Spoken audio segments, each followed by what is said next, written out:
But now looking through at the next contest that we are going to be talking about, it's a big game if you're a Kiwi or you are Irish. New Zealand versus Ireland, massive clash taking place. Now we did see Ireland defeated on Wednesday up against the Māori All Blacks, but looking through at the lineup that Ireland selected for that game compared to this game, you've only got one guy who was in both starting lineups, and that is Keith Earls, who has a huge amount of experience under his belt. So it is a pretty much completely changed Irish lineup. But looking through first of all at New Zealand, the All Blacks, they have lost their last two matches, one against France and the other actually up against Ireland when they did lose 29 points to 20. That was at the Aviva, and it was a massive performance from Ireland. They played extremely well. The All Blacks just didn't seem like they quite were able to get themselves into the game, and I think that was down to the defensive style of Ireland. The New Zealanders, they didn't really have a counter for it, and it did cost them dearly, losing that match by 9 points. Looking through at three key players for New Zealand that I feel will be able to step up throughout this contest. First of all, I have got Ardie Savea. He's playing number 8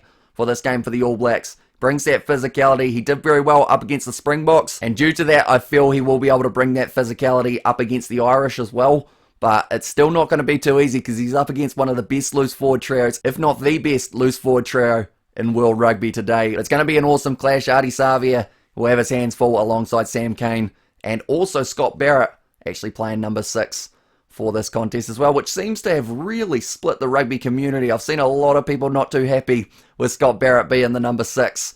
But we'll have to wait and see how he goes and whether or not he does get subbed off relatively early. I know that they've gone with Peter Gus-Sowakula as the number 19 replacement, so maybe he gets a bit of a run sooner rather than later in that contest. Now looking through at my next name for the All Blacks, it is Beauden Barrett. Now the reason I've got him there is normally he's a big match player. We didn't see a huge amount of him throughout the final up against the Crusaders though of Super Rugby Pacific. But the game before that up against the Brumbies, he was everywhere, and that's what he's going to need up against Ireland. He's going head to head with an experienced fly half in Johnny Sexton. You'd have to say that Barrett has the pace advantage out of those two players by quite some margin, so that is why he's going to have to use it. Also find those guys on his outside. He's got Quintupaya and Ioane in the midfield, and then out on the wing a debut for New Zealand, and that is Lester Whainā-Nuku, and he's actually going head to head with Keith Earls, which will be an exciting matchup of a youngster versus a veteran, and we will have to wait and see who gets the better of that one. Now looking through at the last name that I have got, it is Rieko Ioane. Now he isn't accompanied in the midfield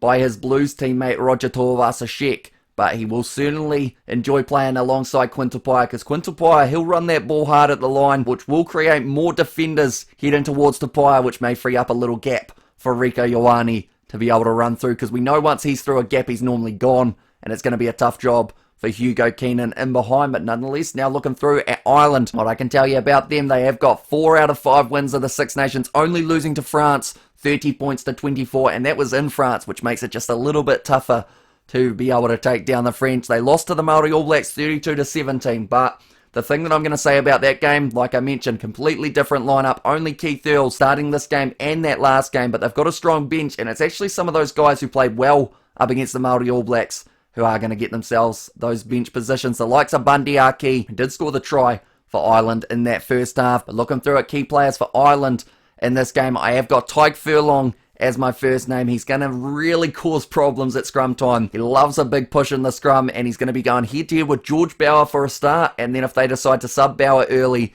he will be going up against Carl Tunuki-Afi. I think he will get the better of both of them when it comes to that scrum time, definitely because in that front row for Ireland, we've got to remember it's not just him who's a dangerous individual. He's got Andrew Porter with him, and also Dan Sheehan. So those three are going to have an almighty heave going every single time, putting the All Blacks under pressure. Now the next name that I've got is debatably one of the best forwards in world rugby today. It is Josh van den Fleur. That man just keeps on tearing it up anytime that he plays, and I'm looking forward to seeing exactly what he can do up against the All Blacks. He brings that physicality. He's got a really good running game for a number 7, and also in the breakdown, you don't find too many better than Van den Fleur. Then the last name that I have got, it's actually Johnny Sexton. Now I know a lot of people, when they talk about key players for Ireland, sometimes just brush over Sexton, but for me, I think after the season I've seen from him in the URC, as long as he doesn't end up with a big hit on him early, I think he's got himself kind of like a new revitalised style that he's been able to find. He's actually running the ball a lot more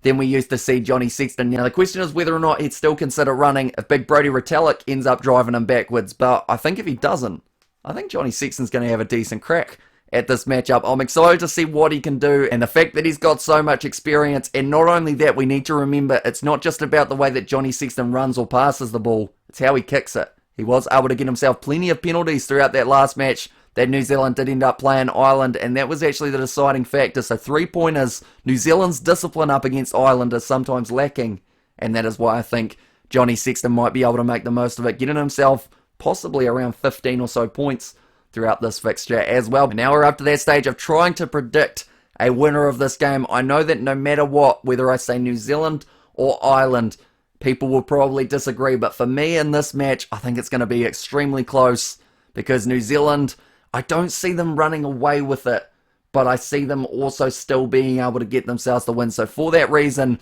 I'm going to say New Zealand win it, and I think New Zealand will end up winning it by 5. I think it's going to be close, but just able to hang on. It's at Eden Park, which is always a massive one for the All Blacks, but I think it's still going to be a good contest, and Ireland are going to have their A game on Saturday.